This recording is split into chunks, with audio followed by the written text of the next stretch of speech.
Hello mga kakikay mommy! Another review, may dumating akong parcel. Today, ito yung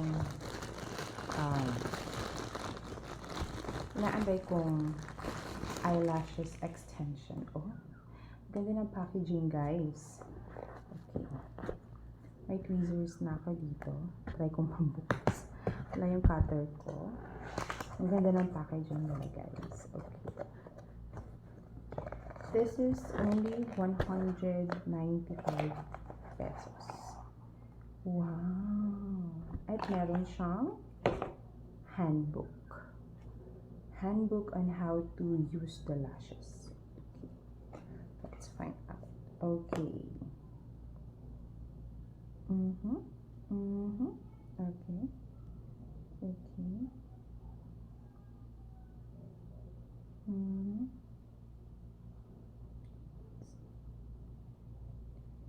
And then, okay. Handbook nila. Nakagamit na ako ng ganitong eyelashes before, pero hindi siya from Eliza. It's from, nakalimutan ko na, but I'll try to find out later on kung anong shop yun. Before, ayokong maglagay ng ganito kasi pag nagpagalagay ka ng ganito, sa mga salon lang, oh, ang ganda, guys. Can you see it? Parang ang hahaba. Oh, ang hahaba. Parang papunta na tayo sa kambing. Pilik mata ng kambing nito, guys. Ito pala yung kanilang Foxy Eyes Beautifying Eye Shape. Tawag doon, eyelashes extension. So, let's go guys. Let's try it.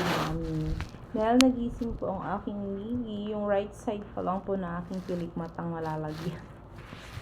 Ano ba yarn? Oh, you see, tingnan nyo yung pag... This is the Eliza Foxy Eye Charming Eyelash Extension. Can you see the difference po? Yan po yung my eyelash extension.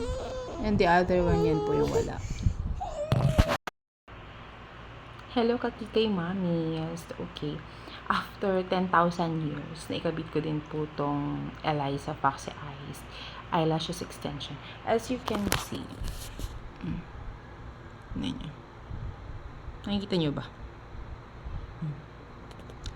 Yan ang effect. Yan. Actually, yung set kasi, meron siyang like 4 lashes na ididikit-dikit sa eyes mo. So, ang ginamit ko lang po is yung dalawang inner. Ay, isang inner, dalawa kasi yung middle.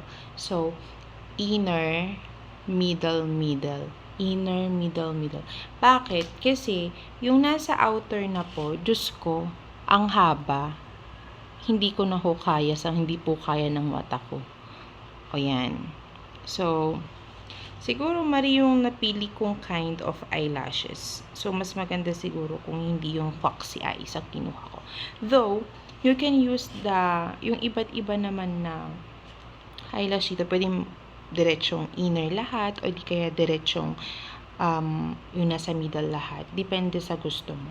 Kasi as for me, ang una ko kasing linagay is isang inner, dalawang middle. Isang inner, dalawang middle. Okay, sa reviews ko dito sa Eliza Eyelashes Extension, nahirapan po ako sa kanyang glue. Sana ba yung kanyang glue? Ang liit, 1 ml. Nahirapan ako sa glue kasi yung binibili kong glue, yun yung black, or hindi ko alam. Then, napansin ko rin kay Eliza, hindi siya yung naglalast for 1 to 2 week na eyelashes. Kasi, pwede mo siyang tanggalin right away without any glue or any clear removal gel sa mga extensions. Kasi, may mga ganito rin. Meron din akong isa yung tube na pag gusto mo nang tanggalin or may natira pang isa sa eyelashes mo, you can use this remover gel para matanggal yung mga glue sa eyes mo. Pero sa Eliza glue, no need to use this gel remover kasi it's easily removed sa eyelashes. So, for me, hindi ko siya recommended. Charis. No. Siguro nahirapan lang din ako sa pagkabit at nanibago sa glue niya.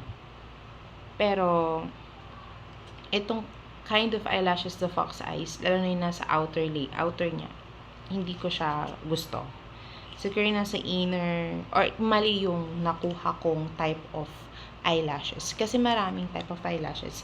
Katulad ng yung parang natural lang, ganun. Next time, I wanna try the Emlen eyelashes extension. Kasi madami din nakikitang reviews about Ken. So, if you wanna try Eliza, or if you wanna find it's interesting and beautiful for you, katulad ng mga nasa mata ko right now, I can put the link on my video. Thank you for watching!